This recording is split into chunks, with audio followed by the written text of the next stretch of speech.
Caramel. Caramel.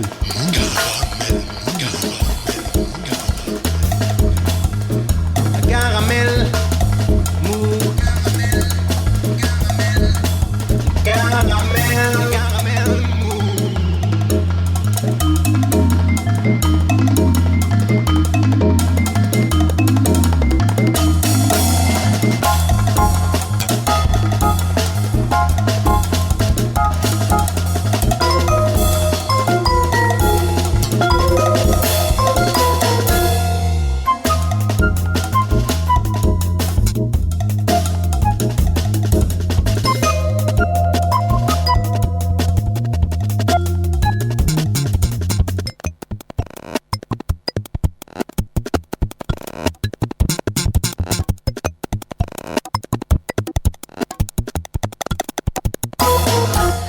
Mardi dernier, 14h, la Garonne bouillonne. Le Bazac a même pris, en ce début d'après-midi, un faux air de chute du Niagara qui aimante les objectifs des Toulousains et autres touristes prenant le soleil, en même temps qu'une ultime photo, avant de repartir vaquer ailleurs.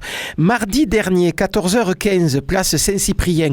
Rendez-vous a été pris depuis un mois pour une manif des personnels du social et du médico-social.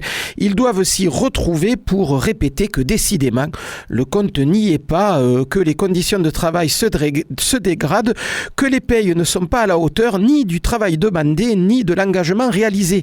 Depuis le 7 décembre et le rassemblement de ces mêmes salariés devant le conseil départemental, les personnels de pédiatrie du CHU de Purpan, entrés en grève, grève illimitée le jour même, les personnels de l'hôpital Joseph Ducoing et puis d'autres établissements de la santé sont venus rejoindre cet appel à la mobilisation parce que les raisons de se retrouver dans la rue s'empilent, car s'ils avaient été applaudis, célébrés, couverts d'éloges pendant le premier confinement, 2 ans plus tard, tous ces personnels, ces salariés, ces éducateurs et ces éducatrices spécialisées, infirmières et infirmiers d'établissements ou d'hôpitaux, moniteurs et monitrices, éducateurs, internes, assistants et assistantes sociales, personnel d'entretien et administratif, personnel soignant et chargé de cuisine n'ont rien vu venir, ni sur la feuille de paye, ni sur les conditions de travail. Un nouvel exemple est raconté cette semaine dans Médiacité, le journal d'enquête en ligne dans son édition toulousaine. On y apprend que depuis 2018, le nettoyage de la clinique Joseph Ducoing a été externalisé. C'est l'entreprise Bioméga Hygiène qui s'en charge désormais. Conséquence quasi immédiate, la cinquantaine de salariés anciennement employés par l'hôpital Joseph Ducoing, enfin par la clinique Joseph Ducoing, et passés sous pavillon Bioméga Hygiène voient leurs conditions de travail complètement chamboulées.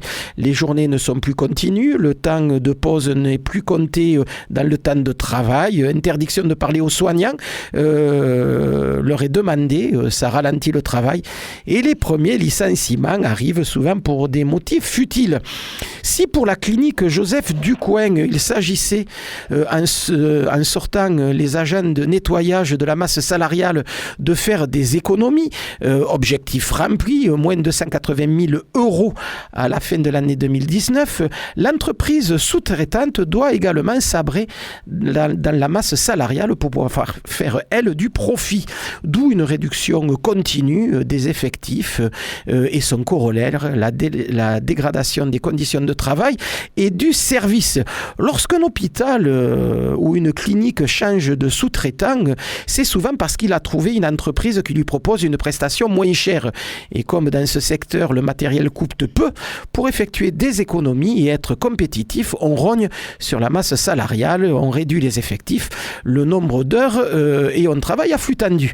Les agents sont les premiers à en subir les conséquences.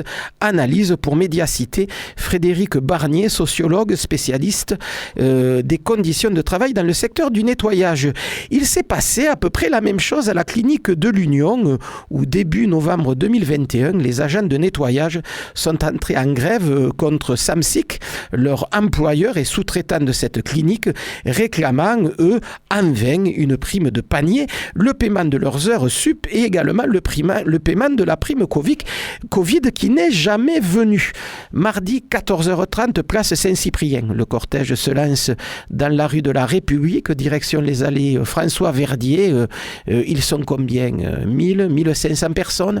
Pas beaucoup en tout cas. Et c'est pas ce soir qu'on retournera à la table. Prochain rendez-vous manifestif, ça se passera le 27 janvier. Salut les filles, c'est Joe Kangourou pour un nouvel épisode de Caramel Mousse, saison 33, réalisé par Paul Benaïm. Ce soir, on parle de théâtre avec Ilka Virkant, comédienne allemande installée à Toulouse depuis 20 ans, qui dans son dernier spectacle, Opa, revient et enquête sur son passé familial que les siens ont longtemps dissimulé. Spectacle, mais également un film, ma rencontre avec Jean et Marie, qui revient ce film sur sa rencontre avec un couple de déportés pendant la Deuxième Guerre mondiale et revenu des camps.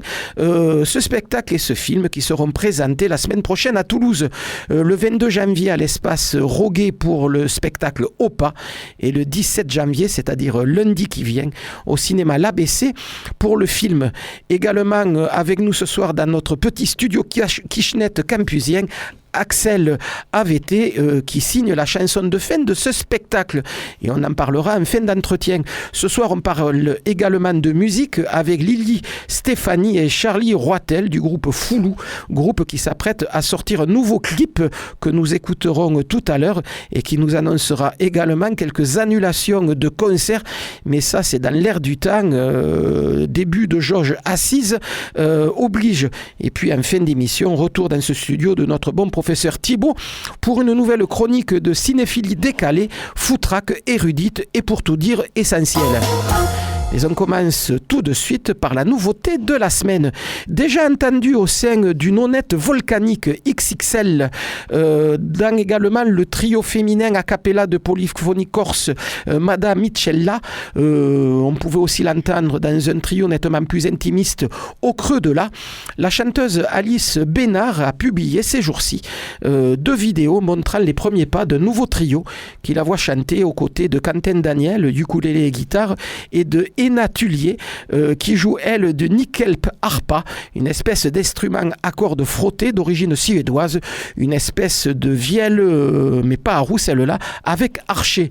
Chanson poétique, exploration des émotions, évocation de la nature, ambiance minimaliste, tout ici met en valeur la voix plutôt singulière et puissante, claire et lyrique de cette chanteuse qui sera ce soir à l'itinéraire bis à partir de 20h avec ses 2 autres compagnons de jeu.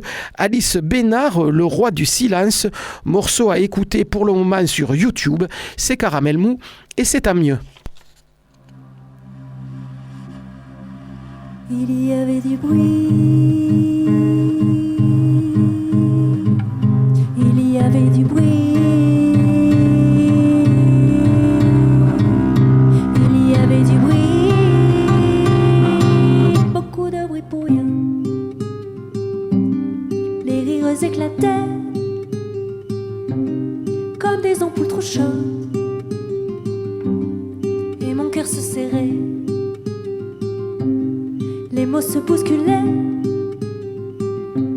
sans se dire pardon et ma voix s'étouffait. Il y avait du bruit, beaucoup de bruit pour rien. Le tintement des verres, le craquement des pensées alourdissait ma tête. Je fondais en moi-même dans un grand brouhaha, devant des yeux fermés. Ce soir-là, je me souviens, il y avait du bruit, oh oui, beaucoup de bruit pour rien.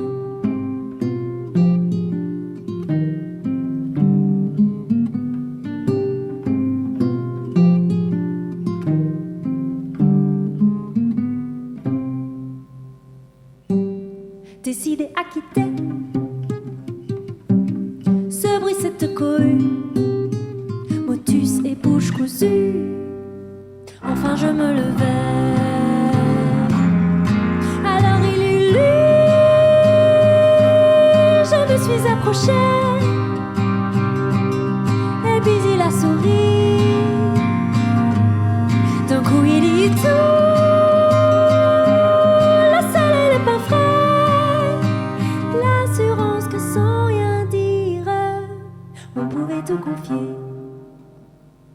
pareil à un hamac lorsqu'on est en vacances. Dans son sourire, je me suis allongée. Il y avait du bruit, oh oui, mais je n'entendais plus rien.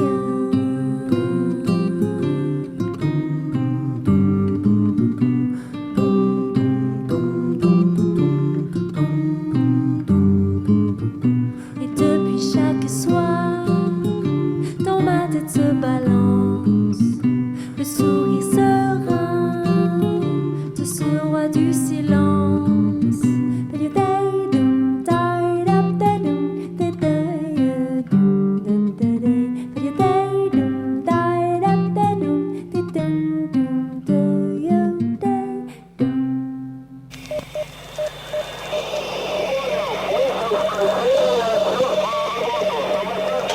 Qu'est-ce que c'est?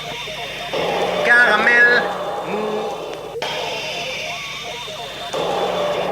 Et ça, qu'est-ce que c'est? Cette voix dont l'accent triomphant perce à travers le grésillement de la radio. C'est Joe Kangourou, pardon. Oui, toujours Joe Kangourou sur Campus FM et c'est l'émission Caramel Mou. Ilka Vierkant, bonsoir. Bonsoir. On va parler un peu de l'actualité qui vous occupe la semaine prochaine, une actualité assez riche avec la projection d'un film mais aussi votre passage sur scène pour votre dernier spectacle, Opa. Mais je le disais en début d'émission, vous êtes une comédienne d'origine allemande, installée à Toulouse depuis une vingtaine d'années. C'est quoi qui vous fait venir quitter l'Allemagne et venir à Toulouse ? Ah, c'est lui. Lui, dit-elle, en montrant la personne en face d'elle qui est son fils. Oui. Voilà. Bon, je crois sans être enceinte, je serais restée à Berlin. Ah ouais. C'est évident. Donc, vous êtes installé à Toulouse depuis une vingtaine d'années. Vous y avez monté une compagnie, Vasisdas. C'est quoi cette compagnie et quel est l'objet de son travail théâtral? Bon, j'étais obligée de faire une compagnie parce que je voulais absolument faire un spectacle. En fait, d'abord, je fais le spectacle et après, je me suis rendu compte, je suis allée au département, je demandais est-ce que vous pouvez m'aider et ils ont dit, il faut une compagnie. Alors, je me suis battue de créer cette compagnie. Pour moi, c'est vraiment, vraiment difficile de faire une structure parce que je connais rien. Ces règles, pour moi, je trouve très bizarre, mais je m'y colle. Et le but de cette association, c'est vraiment de faire un pont entre l'Allemagne et la France et de promouvoir la culture, la formation et aussi l'intergénérationnel. Et donc, un des spectacles montés par cette compagnie s'appelle Opa, grand-père, si je me souviens ce qu'on m'a dit. Papy. C'est encore plus familier. Donc, ce papy est quand même quelqu'un d'assez particulier. Votre grand-père que vous avez finalement peu connu, vous aviez 4-5 ans quand il est mort, c'est ça? Il est mort en 70 et moi je suis née en 64, alors j'avais 6 ans.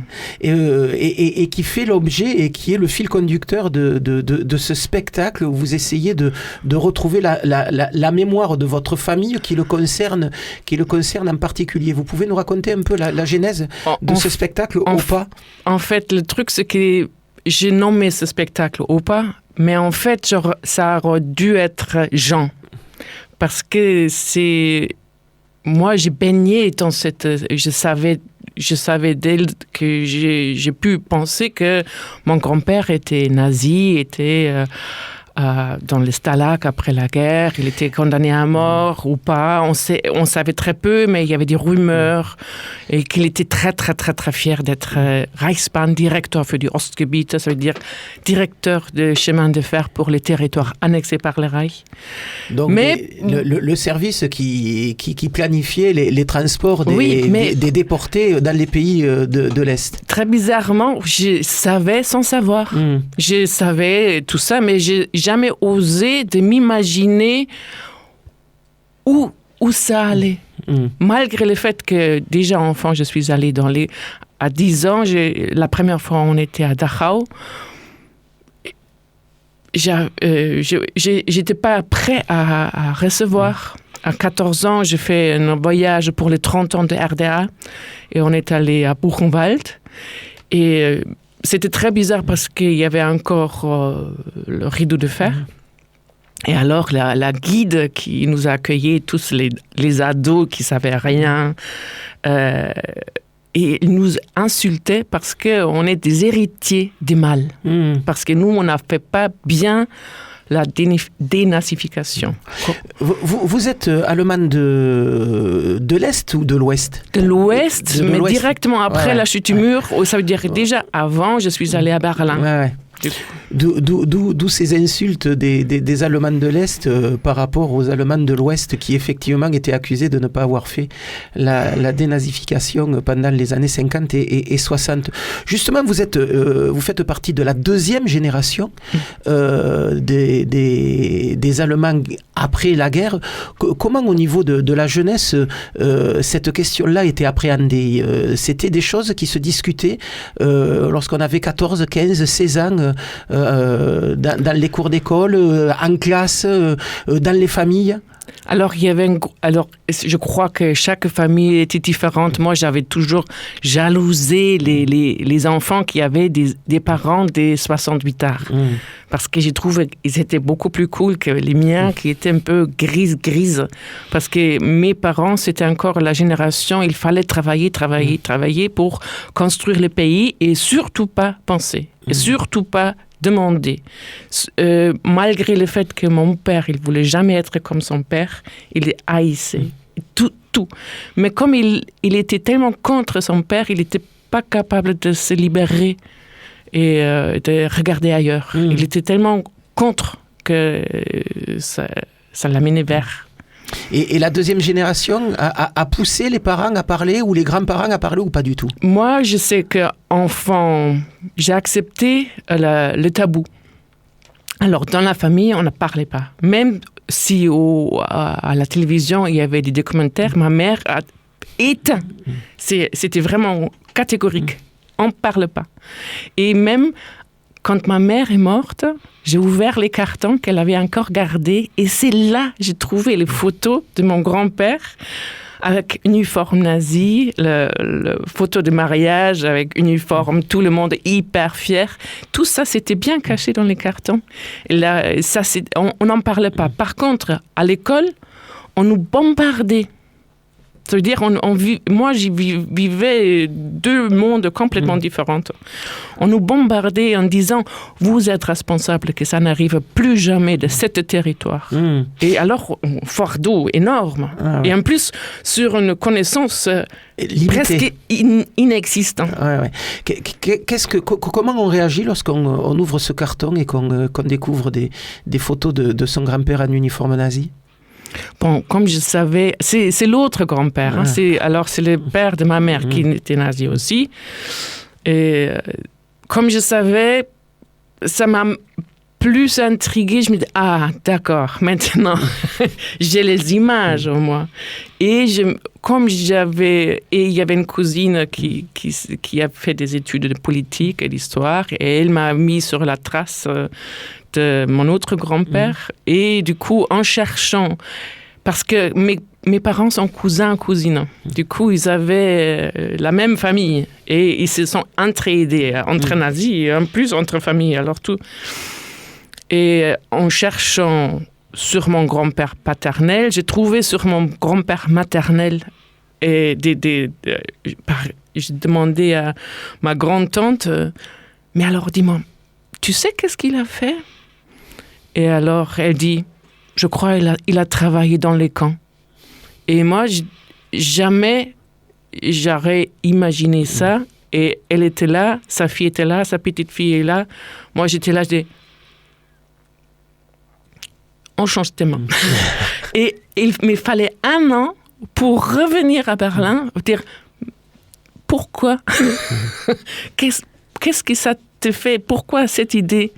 Mais il fallait 1 an. Ouais, pour absorber ces informations. Ouais.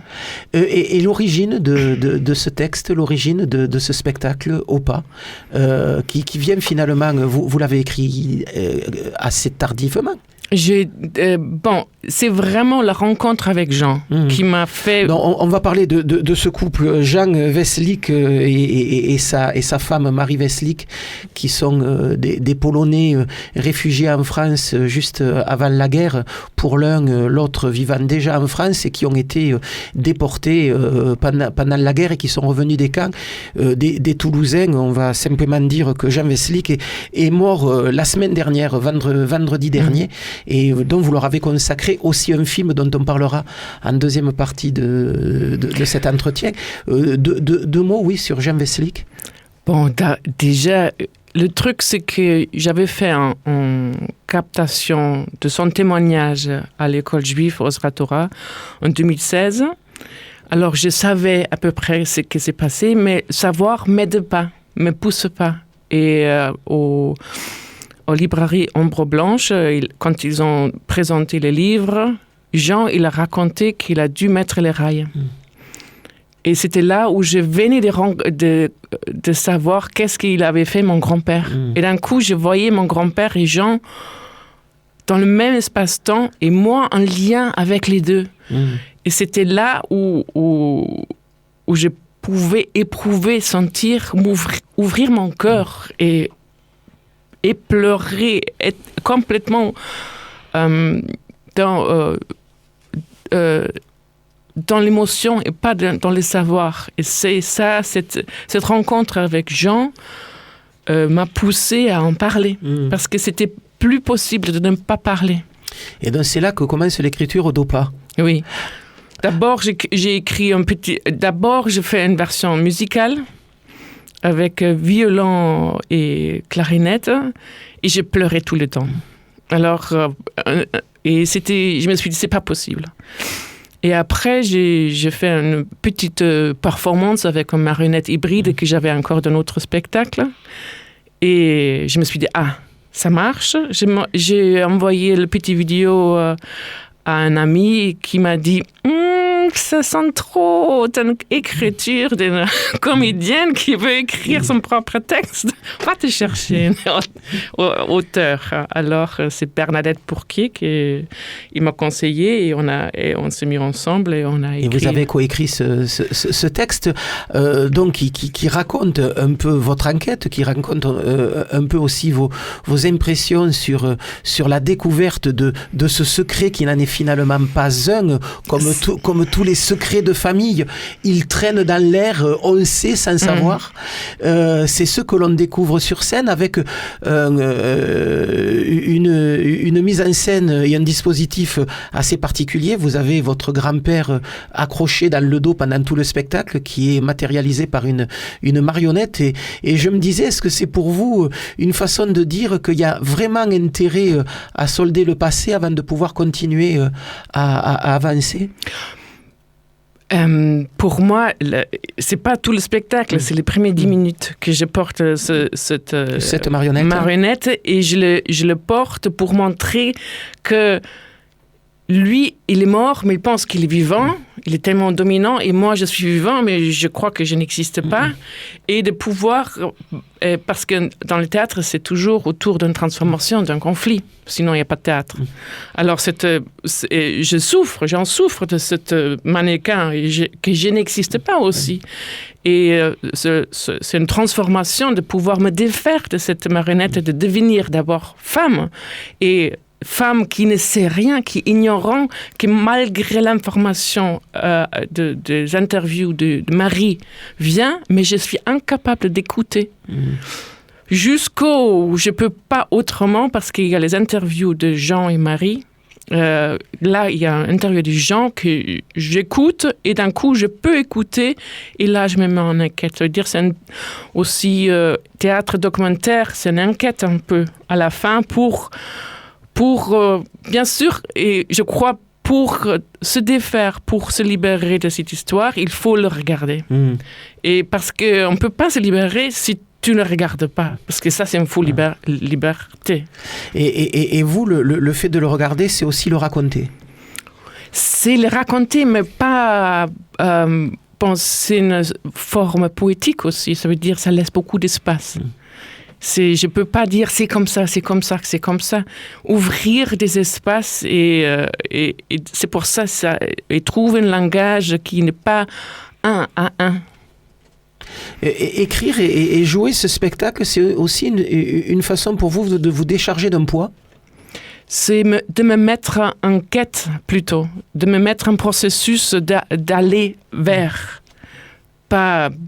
C'est pas que je suis arrivée, mais que je me suis mis en chemin.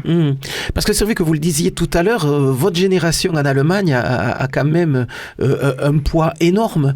Effectivement, il y a ce poids de l'histoire où effectivement l'Allemagne a été montrée du doigt pendant très longtemps, et même encore au début des années 60 était montrée du doigt, mais en même temps il y avait cet impératif pour cette génération-là de montrer que l'Allemagne était passée à autre chose. Et c'est vrai que pour des jeunes des années 70, c'était un poids énorme à vivre.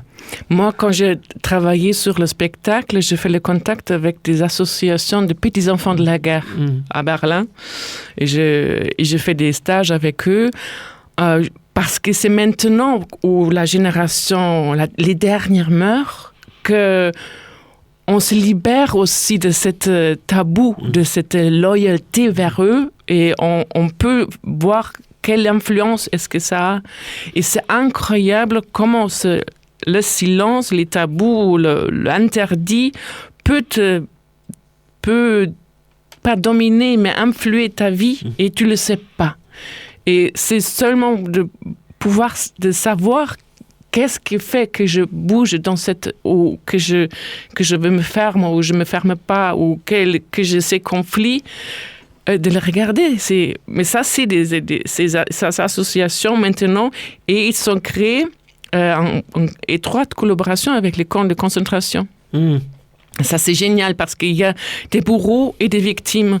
Et les héritiers des bourreaux et les héritiers des victimes se remplacent et on peut se parler. Et ça, c'est fantastique.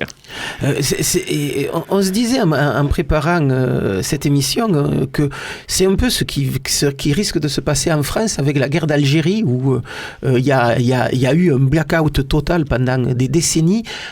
On commence à en parler. Il y a quand même des gens qui ont vécu cette guerre-là, qui commencent aussi à disparaître. Donc, ils commencent à en parler.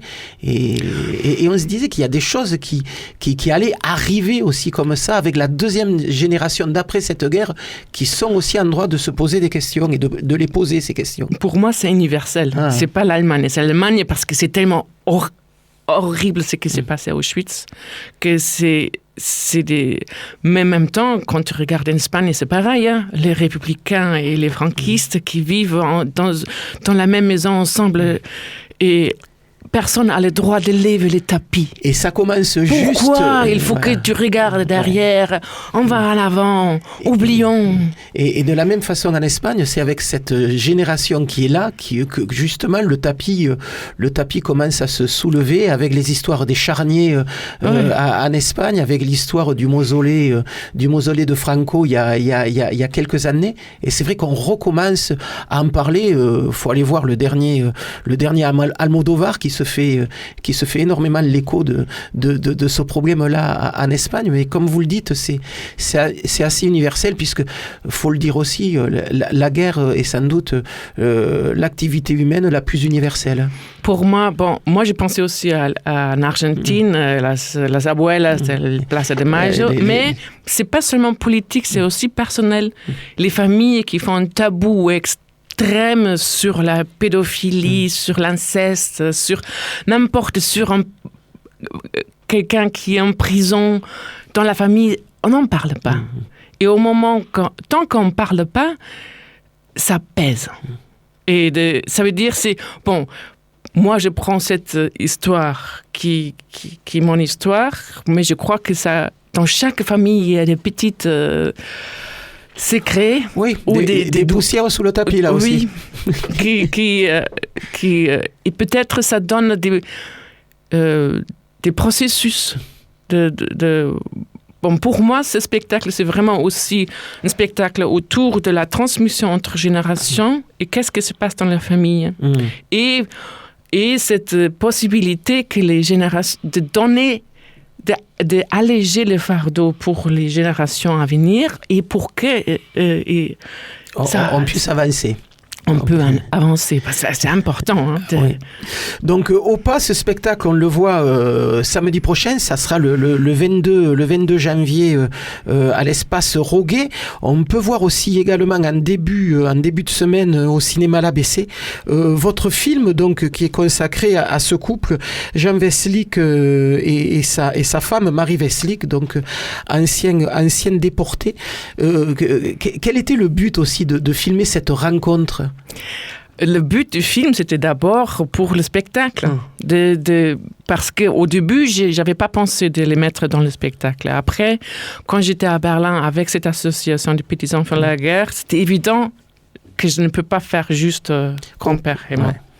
Il faut le faire à trois. Alors, j'ai appelé Pierre Lasserie, qui s'en occupe et qui a fait écrit avec Jean son récit.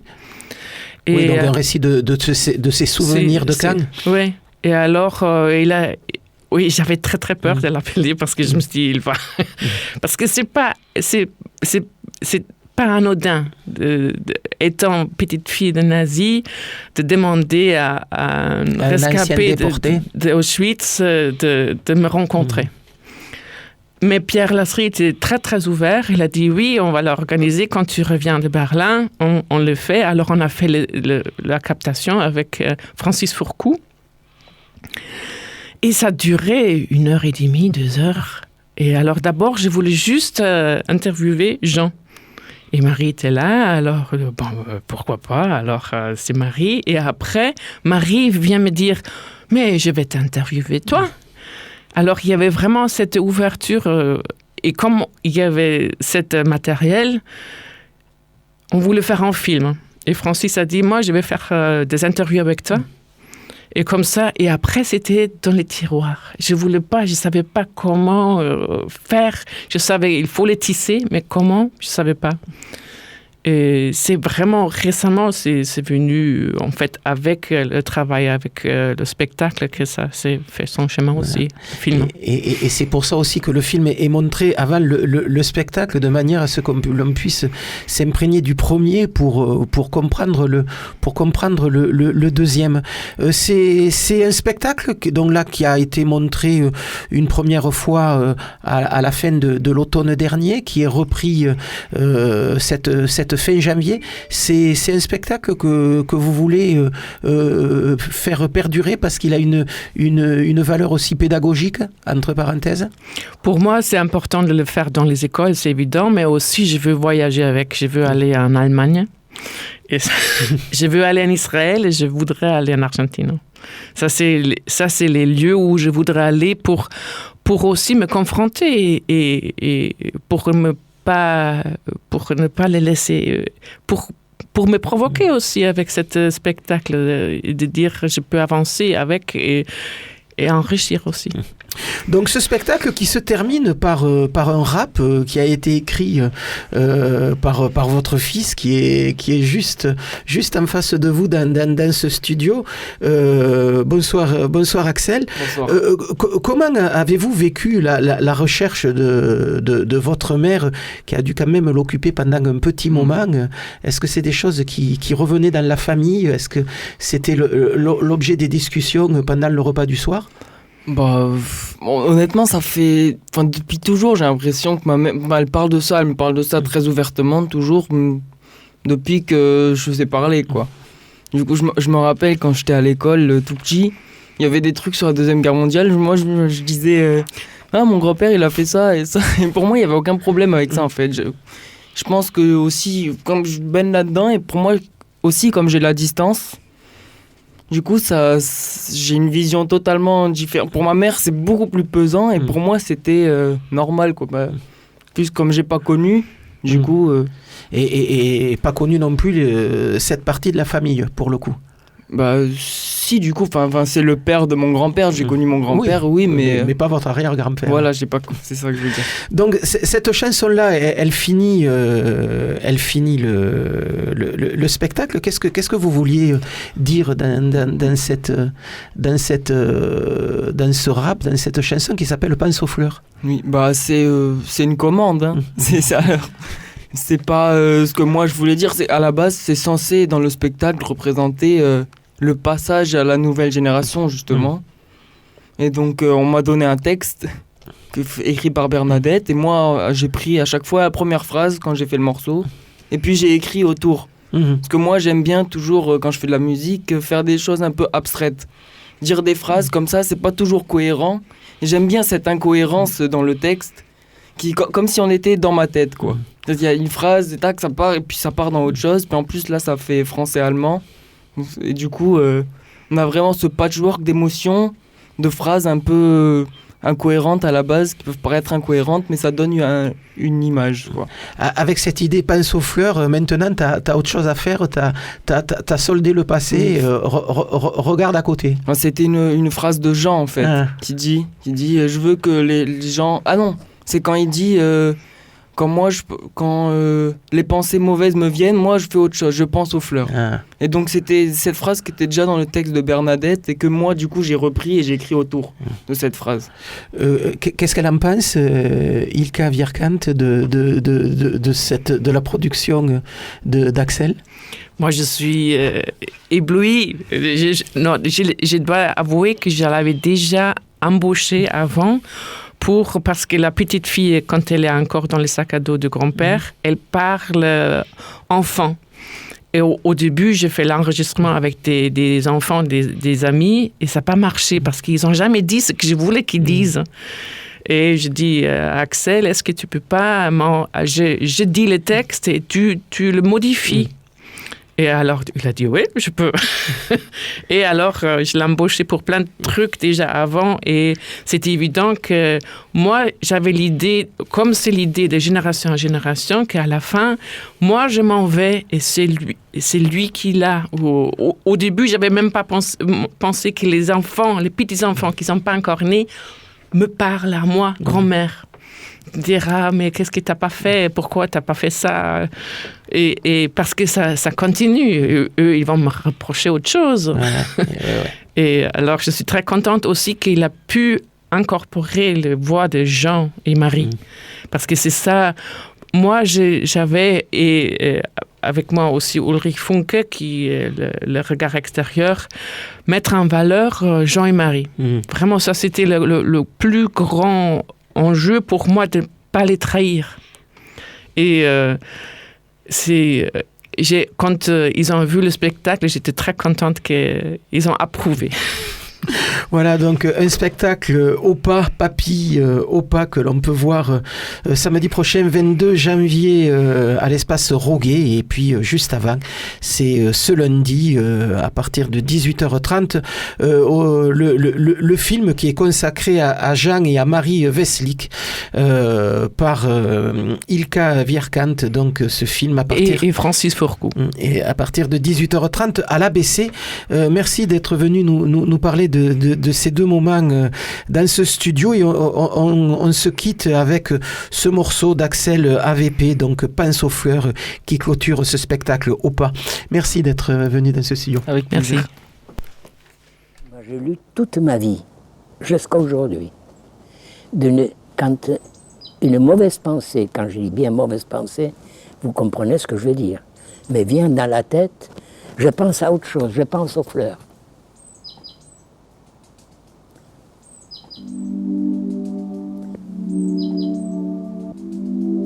Je ne vais pas me laisser glisser dedans, sinon je ne me relève pas, même aujourd'hui.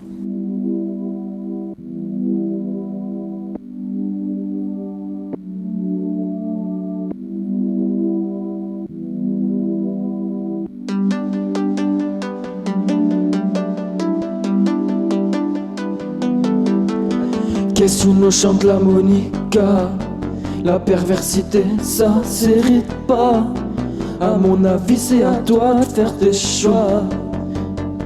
La vie n'attend plus que toi. je ne reprocherai pas à un jeune d'être insouciant, parce que c'est une qualité et c'est un bonheur.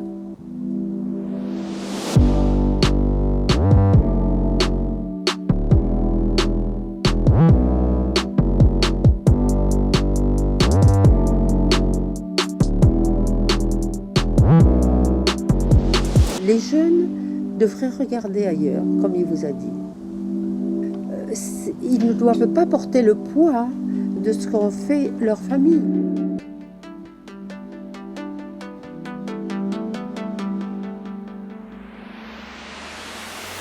Qu'est-ce que nous chante la Monica? La perversité, ça s'hérite pas. À mon avis, c'est à toi de faire tes choix. La vie n'attend plus que toi. Verzeihung, geh weiter, mach deine Fehler und scheiter. Ja. Falls du mal Enkelkinder hast, sei für sie keine Last. Nein, das hast du immer gesagt. Ja. Bleib auf der Hut und bleib wach. Zeit ist vacant. Also bleib mal dran. Ja. On choisit pas tout dans sa vie, non, mais on choisit un peu. Vas-y, fais un vœu, tout le monde fait ce qu'il peut. T'as cru que t'es meilleur que les autres, alors t'es pas mieux. Non, pense aux pleurs, pense aux pleurs. Ici-bas y'a tellement de couleurs. Vite, t'embête pas pour tout droit. Faut que tu le fasses pour toi. Vergiss, ja, Felsen, mach's nochmal. Tränen von gestern sind nicht die Gegenwart. Vas-y, fonce tout droit. Pourquoi tu bouges pas, t'es bête ou quoi? Tout ça c'est de l'histoire. Te laisse pas faire par ça.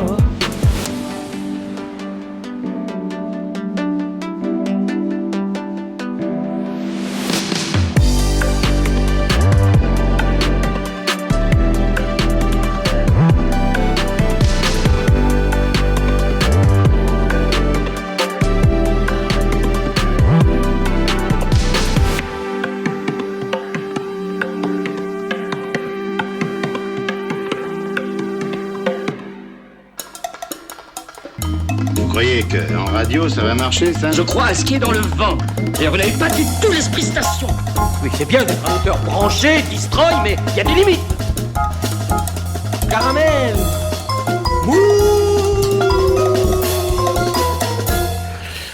Depuis quelque temps, on me parle régulièrement d'un groupe qui est apparu il n'y a pas très longtemps sur la scène toulousaine, en me disant va les voir, ça devrait t'intéresser.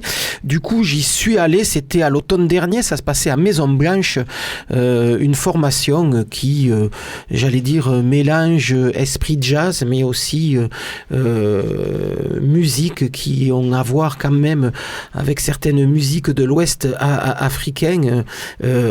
Notamment celle portée par Fela Kuti dans les années 70-80. Ce groupe, c'est Foulou. Et je reçois ce soir Lily Stéphanie et Charlie Roitel, respectivement sous-bassophone pour Charlie et tromboniste et flûtiste pour Lydie, mais elle chante et elle raconte aussi des histoires pendant le set de ce groupe. À l'occasion, ça devait être à l'occasion d'une série de concerts qu'il devait donner à Toulouse dans les semaines à venir, notamment demain soir au Bruegel. Évidemment, vous l'aurez compris, concert annulé pour cause d'interdiction de concert debout.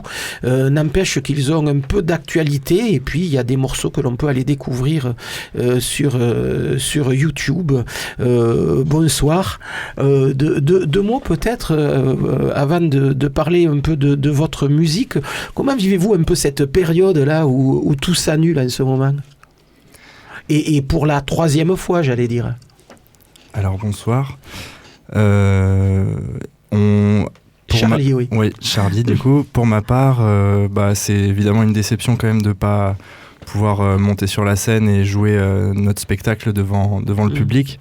Après, on essaye de rebondir de la bonne manière en s'appuyant sur d'autres méthodes de travail que sont le streaming, que sont les réseaux. Voilà, on essaye de développer une actualité toujours malgré ce manque de concerts. Après, on a évidemment très très hâte que ça revienne, et ça va revenir, on l'espère, bientôt. Et c'est vrai que depuis 2 ans de confinement au total, partiel, tel qu'on peut les voir au niveau de la scène culturelle à Toulouse et ailleurs, il y a eu effectivement d'autres pratiques qui se sont lancées, notamment par la vidéo. C'est vrai que vous avez sorti une première vidéo il y a un petit mois. Il y a un deuxième clip qui va sortir d'ici le mois d'avril-mai. C'est une façon aussi pour vous de faire parler de vous, Lily ? Oui, mais du coup, comme il disait Charlie, on est un peu obligé d'être aussi sur les réseaux et sur de faire écouter nos morceaux et aussi faire voir nos spectacles. En fait, c'est beaucoup ça qu'on était en train de préparer en ce moment. On a eu une belle date là au Musée des Augustins le 16 décembre et pour montrer le nouveau spectacle avec les masques et toute la mise en scène qu'on a travaillé dernièrement en novembre dans une résidence. Et en effet, c'est un peu une déception là de tout d'un coup plus avoir de concerts. Du coup, on essaye de rebondir autrement. Là, on va sortir la vidéo, un clip d'un morceau qui s'appelle Ujana, qu'on a filmé au Musée des Augustins. Et elle va sortir lundi, 17, lundi prochain. Et puis voilà, on espère que ça revient tôt. Donc on va parler un peu de votre musique. Quand je dis que c'est un mélange de jazz mais aussi de culture musicale de l'Ouest africain, c'est un peu ça, c'est à côté de la plaque? Non, c'est pas à côté de la plaque. Il manque peut-être 2-3 infos. C'est en fait en créant le groupe avec Lily en 2019, on revenait d'un voyage au Brésil au carnaval de Rio.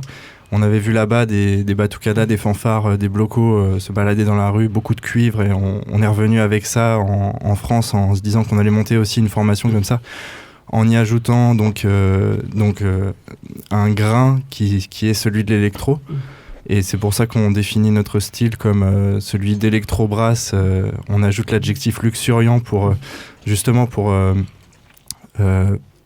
évoquer la diversité des influences qui se retrouvent dans nos morceaux. Ça va de l'afro, comme vous disiez, à l'électro, la techno, ça passe par le jazz, ça passe par les musiques du monde en général, le spoken word aussi, dont peut-être parler Lily.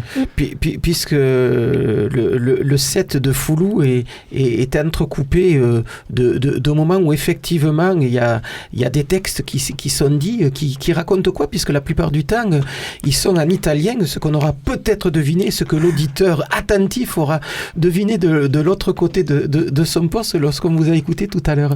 Oui. Donc il parle de quoi ces textes qui sont chantés et dits surtout en italien? Oui, c'est surtout dit en fait, comme ça s'appelle spoken word, du coup c'est pas du rap, c'est pas non plus du chant, c'est vraiment comme de la déclamation des textes. Poétique.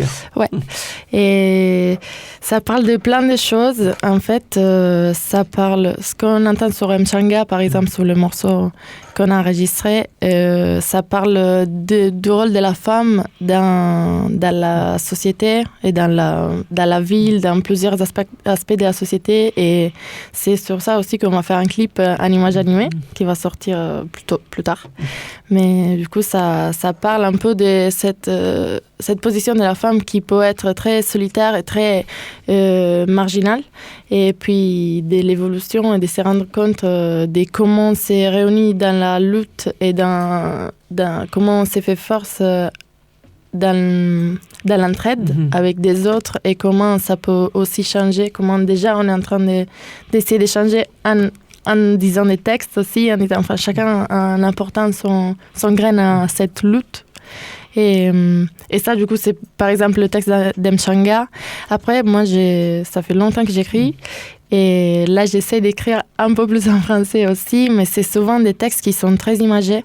C'est pas que des contes en soi, ça veut vraiment évoquer des images, comme par exemple le morceau qui s'appelle Tanka, le début du set, c'est un peu une explosion, un Big Bang du début du monde et qui crée aussi le début de notre univers à nous, le début du set et du spectacle qui est Foulou. Et du coup, pour moi, il faut voir aussi la voix comme un instrument dans notre set. Et c'est c'est la direction qu'on est en train de prendre là aussi, dans l'évolution du spectacle, où Charlie aussi, il parle dans la dernière...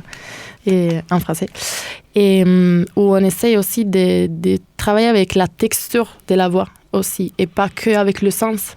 Et du coup, on essaie de véhiculer des émotions, des images, des histoires à travers la texture de la voix, à travers le placement de la voix et les différentes possibilités que ça laisse aussi cet instrument. Dire aussi que Foulou est une formation très cuivrée où les souffleurs sont très importants, pas de basse mais un sous-bassophone. C'est vrai que ça aussi c'était une idée forte du départ du groupe. Oui, tout à fait, ouais. Alors moi je viens de l'école des fanfares à Paris et j'ai appris il y a une dizaine d'années à arranger pour cuivre. Donc c'est avec cette force-là que je suis arrivé à Toulouse. J'ai peu de bagages théoriques, peu de bagages scolaires, mais j'ai ce bagage-là empirique qu'est la fanfare. Et je m'en suis servi, donc je l'ai mis à profit du groupe. Et c'est vrai que du coup avec Lily, on est dans une fanfare ensemble et on a ce goût pour les cuivres en commun. Donc on a voulu réunir une section cuivre donc qui est composée d'une trompette, d'un sax ténor, d'un sax baryton et d'un trombone, qui est pensé dans les graves parce qu'on veut une musique qui soit pas lourde, mais qui en impose. Et qui est pas très loin de la trance. Qui est pas très loin de la trance aussi, donc dans des sonorités peut-être plus graves, voilà, avec la flûte parfois qui vient enjoliver tout ça. Donner un peu un côté aérien dans quelque chose qui est très tellurique, qui est très ancré à la terre. Et lié à ça, on a voulu donc mélanger à ces cuivres-là des sonorités électroniques que sont jouées par Thomas Néron, qui est membre du groupe et qui est à la fois aux percussions et aux machines. Et donc ces sonorités-là, c'est un peu ce qui fait notre patte avec les contes, justement, dont on parlait juste avant. C'est ce mélange entre sonorités cuivrées et sonorités électroniques plus techno, plus très dansant. En tout cas, on veut faire une musique qui soit dansante et qui parle à la majorité et qui fasse bouger les jambes et les têtes. Avant d'écouter un morceau que vous nous avez amené, qui n'est pas encore inédit, pas encore visible sur la toile, cette idée de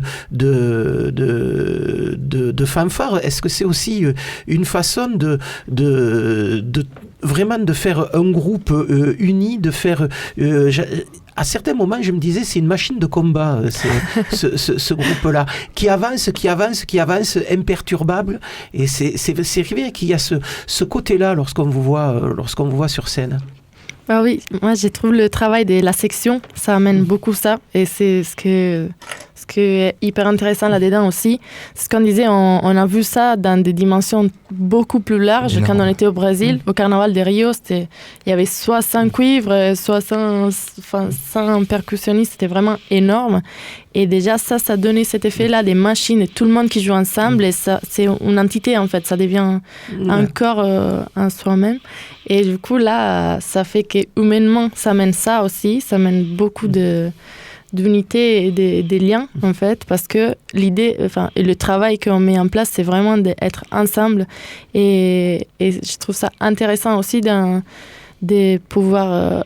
pas effacer les individualités, mais de pouvoir les mettre ensemble pour créer justement cette machine-là qui avance et qui donne chacun avec son grain qui reste, même visiblement, de manière, quand on nous regarde, je crois qu'on voit les identités, mais on voit aussi cette unité qui avance. Se donne, ouais. Et ça, je trouve ça hyper intéressant dans le jeu et dans ce qu'on recherche dans la musique aussi, dans ce qu'on veut communiquer aussi aux autres, cette unité tout en gardant les individualités. Voilà, c'était donc Foulou, jeune groupe toulousain entre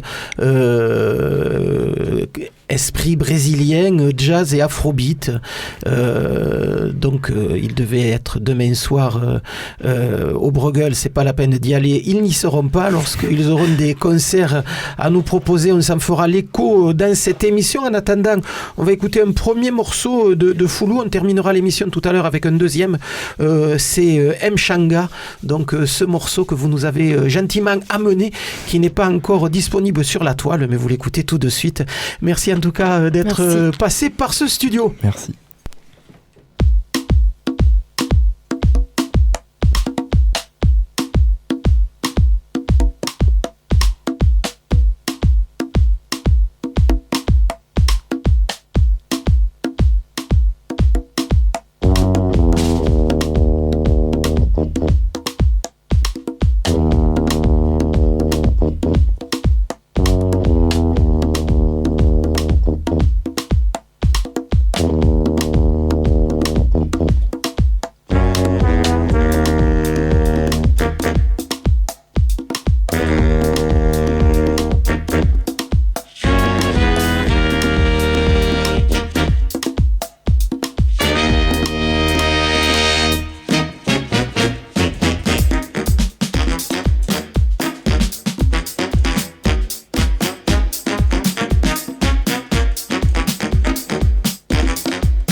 viaggio che fai alla fine, in un mondo plasmato da altri, a misura di altri.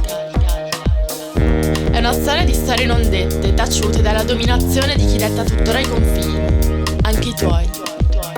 È la storia di una strada ostile che non porta il tuo nome. È la storia di giudizi non richiesti, ingombranti come pietre nel tuo zaino. È una falsa storia neutrale, di muti privilegi, continui consensi strappati, di marci modelli perpetuati.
È la storia di un viaggio che fai all'inizio, sola nelle tue scarpe, in mezzo a tante altre.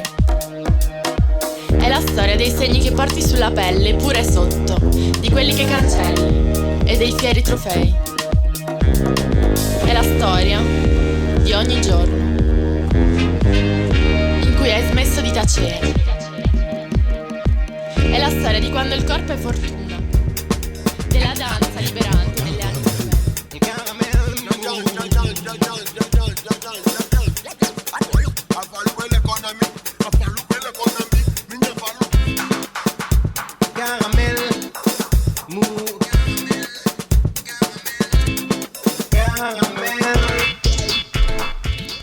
Quel plaisir de vous voir, professeur Thibault, plus par téléphone, mais face à face, c'est formidable, ça change tout. Bonsoir, petite fée de la FM. Comment allez-vous ? Eh bien, écoutez, ça va pas trop mal dans ce moment un peu si particulier. Oh, mais ça va là. Bon, ouais. Bon, où est le problème ? On partage nos agapes du vendredi soir, apéro charcuterie, que demander de plus ? Exactement. Pour le moment. Ben oui. Une augmentation, mais ça on verra le patron en sortant de ce studio. De quoi qu'on cause ce soir ?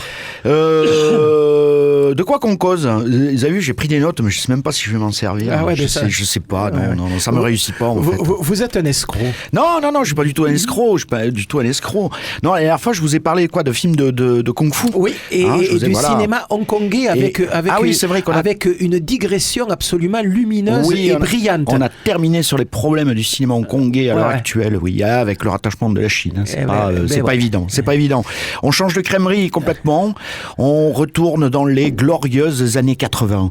J'en ai foncièrement marre de ces années 2000. Ça me les brise, mais en cinéma, vous pouvez pas vous imaginer. Je ne vois pas un seul bon film. C'est absolument terrible. Donc, on retourne aux sources. Glorieuses années 80. On y va. Je vous fais un petit film d'horreur qui s'appelle The Kindred, qui date de 1987, qui pour moi était une séance de rattrapage, puisque c'était bien évidemment la période bénie des vidéoclubs. Alors, il faut pas croire, c'est pas une chronique un peu mélancolique, genre c'était mieux avant. C'était pas mieux avant, ça a été toujours la merde, ça le sera toujours. Donc voilà. Mais vous allez quand même rappeler qu'est-ce que c'était c'était un vidéoclub parce que... C'était des endroits avec des cassettes VHS. Alors les jeunes, cliquez, allez sur Wikipédia, hein, il y a une très bonne définition de la VHS, puisque maintenant ça marche comme ça. Donc c'était des endroits où on louait des films, où on prenait les films, on pouvait les garder.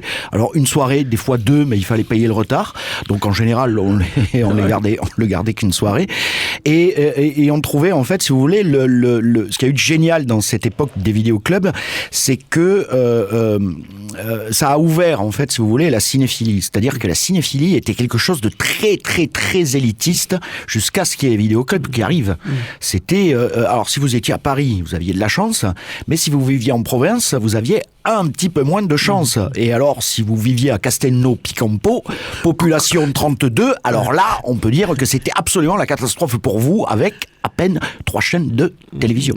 Ben oui, il faut le dire aussi. Faut-il le rappeler. Donc cette époque bénie des vidéoclubs, en fait, a finalement brisé les murs cinéphiles. C'est-à-dire qu'il y avait les détenteurs, si vous voulez, de la culture, qui étaient en général des gens qui vivaient à Paris. Il y a eu toute une vague comme ça, cinéphile, qui s'est mis à voir des tas et des tas de films. Et les piliers comme ça de la cinéphilie ont été ébranlés. Donc c'est pour ça que moi je dis c'est un peu une période bénie, c'est-à-dire qu'il y a des statues comme ça qui se sont écroulées et qu'on a découvert des tas et des tas et des tas de films. Donc celui dont je vais vous parler, en fait, pour moi, donc c'est la séance de rattrapage. Je me souviens très bien de la jaquette. C'était un biberon avec une sorte de créature à l'intérieur. Voilà. Tout ça dans des couleurs un peu ocre, dégueulasses et tout. Et bon, allez savoir pourquoi celui-là, je l'ai pas loué. Mais voilà, je me suis rattrapé avec un très très beau Blu-ray qui vient de sortir, que j'ai bien entendu oublié chez moi. Mais quelle importance, on n'a pas de lecteur de DVD ni de Blu-ray. Et voilà, mais studio. en tout cas, je peux vous parler du film. Alors, le film, qu'est-ce que c'est que The Kindred comment on pourrait dire ça? Allez, une mère mourante, un fils biologiste, il faut débarrasser la maison familiale. Et dans la maison familiale, il y a un frère caché. Biologie, frère caché, etc. Ça sent pas bon. Non. Ça sent pas bon du tout. Sous-sol, panne de courant, etc. Bref, on sait qu'on est dans la merde. Et la grosse mierda. Pourquoi je vous parle de ce film? Non pas pour la mise en scène, qui n'est absolument pas du tout intéressante. C'est un film de Jeffrey Obro et de Stephen Carpenter. Ils s'y sont mis à 2 et je dois dire que pour 2 personnes, c'est un petit peu le minimum, le minimum syndical. Je vous parle pas de ce film pour l'interprétation, quoique je vais y revenir dans quelques minutes, parce qu'en gros, ils jouent tous comme des patates. C'est pas leur faute, on peut pas leur reprocher ça, mais il y a une certaine magie dans tout ça et tout. Non, pourquoi c'est bien? Parce que c'est cet état d'esprit qu'il existait dans le film d'horreur des années 80. C'est-à-dire qu'on n'était pas dans les films d'horreur qui se font aujourd'hui, ou les films fantastiques, ou les films de science-fiction, etc., où on pratique le politiquement correct à chaque séquence, ça devient absolument insupportable, et où on coche donc toutes les cases de la bien-pensance, je supporte plus. Ici, c'est pas du tout ça. Vous voulez dire qu'à la fin d'un film, quand vous voyez la case, et nous vous rappelons que les animaux n'ont pas été maltraités, vous coupez. Oui, c'est ça, oui, tout à fait. Il y avait la bonne époque où on pouvait torturer des animaux, hein, je vous le rappelle, au cinéma. Mais c'était une époque baignée un petit peu. Souvenez-vous les westerns, souvenez-vous ce western magnifique d'André de Toth, La chevauchée des bannis. Ces pauvres chevaux comme ça. Il y a que la tête qui sorte comme ça de la neige. C'est un western qui se passe dans la montagne. J'en ai déjà parlé en cette émission. Ouais. Les pauvres chevaux, ils en chient, mais grave, ils en chient leur galette. Mais qu'est-ce que le film est bien, vous voyez? Eh ben oui, c'était comme ça. Je suis pas là non plus pour refaire l'histoire du cinéma et l'histoire du monde quelque part. Donc je disais, cet état d'esprit des années 80, il y a beaucoup d'effets spéciaux dans ce film, parce que très vite, bien sûr, on va voir ce frère monstrueux, qui est une espèce de créature comme ça, quelque part très Lovecraftienne, avec beaucoup de tentacules, mais c'est absolument dégueulasse. C'est-à-dire que ce film, ça suinte littéralement, ça s'épanche comme ça en fluide visqueux, dégueulasse, dans des couleurs ocre, jaune, marron, des fois orangé et tout. Bref, et ce n'est que du latex. Je vous le rappelle quand même. Il n'y avait pas d'effets spéciaux de synthèse et tout à cette époque. Donc finalement, on se retrouve avec un film qui est quelque part un petit peu dégueu comme ça, parce que il y a cette filiation entre les 2 frères, dont l'un est bien entendu issu d'expériences génétiques comme ça, un petit peu peu dégueu, et l'autre qui est un blondinet tout à fait californien et tout à fait inintéressant, mais il est biologiste, donc lui arrive à comprendre très vite, et c'est vraiment bizarre. C'est comme toujours avec ces films de frères jumeaux, parce que quelque part c'est des frères jumeaux, ça renvoie quelque part à Faux Semblant, ça renvoie quelque part à Basket Case, dont j'avais parlé. C'est ces histoires un petit peu bizarres là, des gémellités et tout, etc. Bref, on s'amuse beaucoup. Il y a beaucoup d'effets gore. Moi, j'ai beaucoup bien aimé. Il y a plein de morts. Moi, j'ai beaucoup bien aimé quand il y a plein de morts. Et voilà. Et c'est un petit truc sans aucune prétention, mais en fait, on s'y amuse vraiment, vraiment beaucoup. Et je reviens sur l'interprétation, voilà, j'allais le dire. Vous parce que parlez d'interprétation tout à l'heure. dans tous ces films, j'allais dire, qu'est-ce qu'il faut pour faire un bon film d'horreur comme ça? Il nous faut des has-been. Alors, le has-been, il est très, très important. Là, il n'y en a pas un, il y en a deux. Mais le deuxième, entre parenthèses d'ailleurs, la deuxième, il faut quand même la trouver. Alors, je vais commencer par le monsieur. Il y a Rod Steiger dans le film. Oui. Alors, Rod Steiger qui est absolument génial dans ce film-là. Rod Steiger qui a quand même joué dans Il était une fois la Révolution, de Sergio Leone. Je vous passe des films et des films, il en a fait des tonnes. Là, il est absolument génial parce que ça a toujours été, Rod Steiger fait partie de ces acteurs incontrôlables. Très, très alcooliques et très, très incontrôlables. Ça va de pair. Et là, il est absolument incontrôlable et il joue une espèce de quelque part de Dr Frankenstein, parce qu'il y a aussi un côté Prométhée dans ce film-là. Voilà, il faut pas jouer avec la génétique. Et il est absolument fabuleux avec ses grosses lunettes là. Passez-moi l'expression, mais c'est une vraie petite saloperie dans ce film-là. Et il joue son rôle à la perfection. Je vous rassure, donc il sera puni. Et alors le deuxième has-been, la deuxième has-been, qui est Kim Hunter. Alors qui est Kim Hunter? Aucune idée. Et vous savez qui c'est Kim Hunter. Mais vous le savez très bien. Mais c'est le docteur Zira de la planète des singes. Oh oui. Eh ben oui, qui là est donc sans son maquillage. Je vous rappelle quand même que Kim Hunter avait déjà joué dans Un tramway nommé Désir. N'est-ce pas? Elle avait côtoyé le beau Marlon.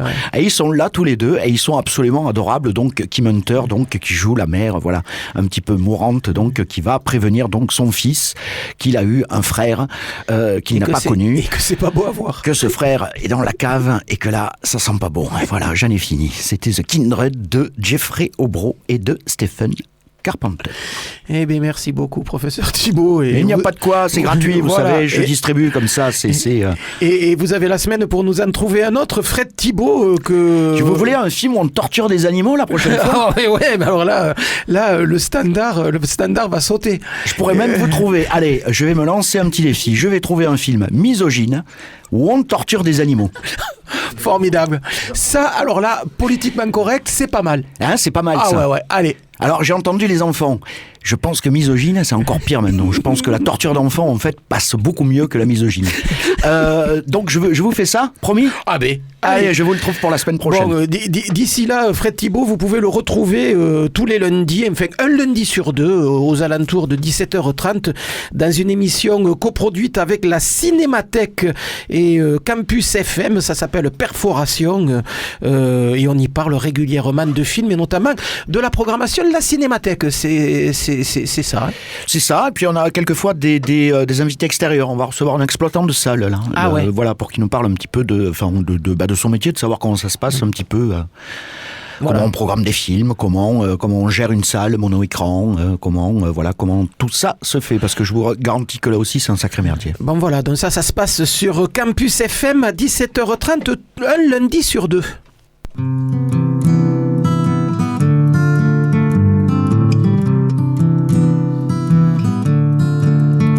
Nous les mous, nous les lents, nous les ramollis du clan, n'avons pas peur de venir en ce jour faire enfin valoir notre condition précaire au sein d'un monde qui nous prive d'amour. Avachis du bulbe, permanent retardataire, ne trouve pas de place sur notre belle terre. Je les représente, même s'ils n'ont pas pu venir, car le temps est aujourd'hui trop lourd. Ineffable scandale, inénarrable calvaire, de ce que la nature a choisi pour réfractaire à toute forme de dynamisme et d'ambition. Je viens siffler ici faut faire attention. Je viens siffler ici qu'il faut faire attention.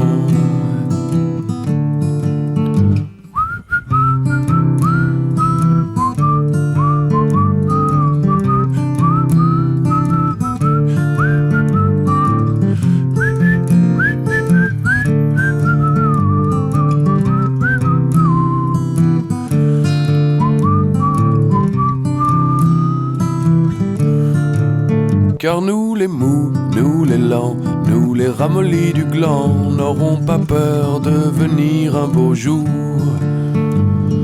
faire enfin valoir notre condition humaine au sein d'un monde qui nous prive d'amour.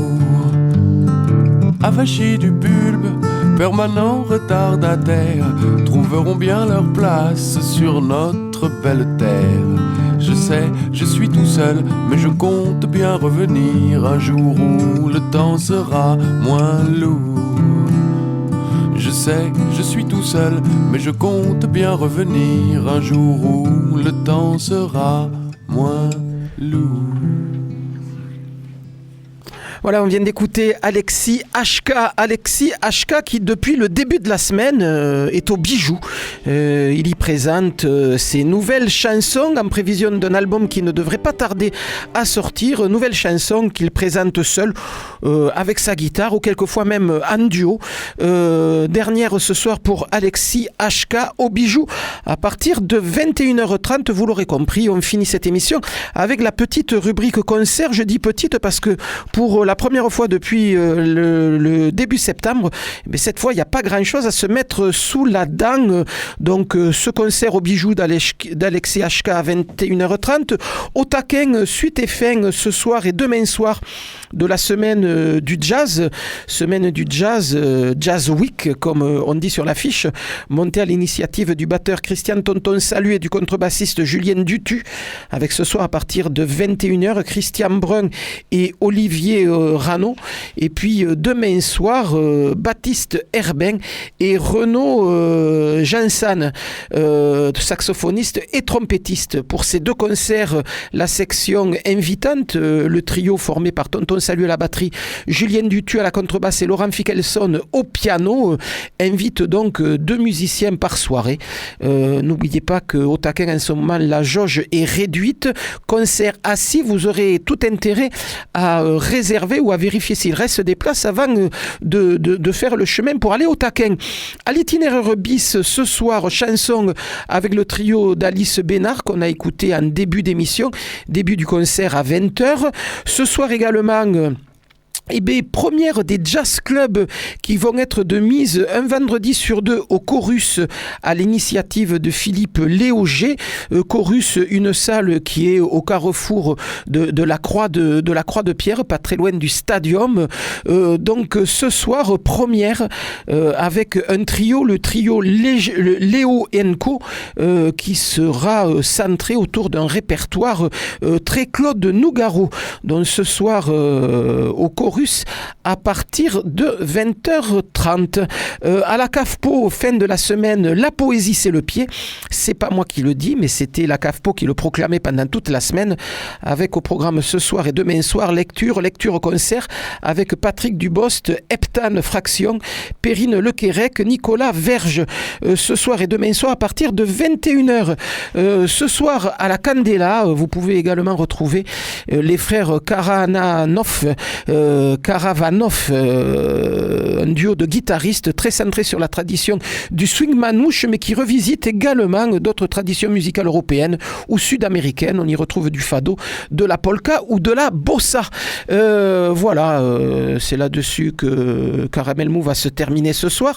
Ce 941e numéro était réalisé par Paul Benaïm, que vous pouvez retrouver, lui, tous les mardis soirs à 21h dans son émission La Brèche, émission musicale plutôt éclectique, farfelue et pointue.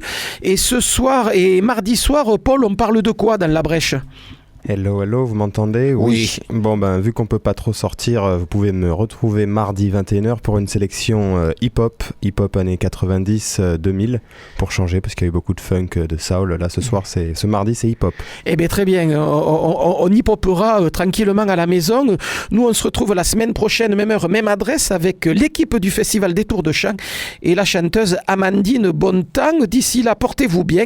Et pour se quitter, un deuxième morceau du groupe Foulou, qui était nos invités du soir. On écoute tout de suite Ujana. Salut les filles.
Caramel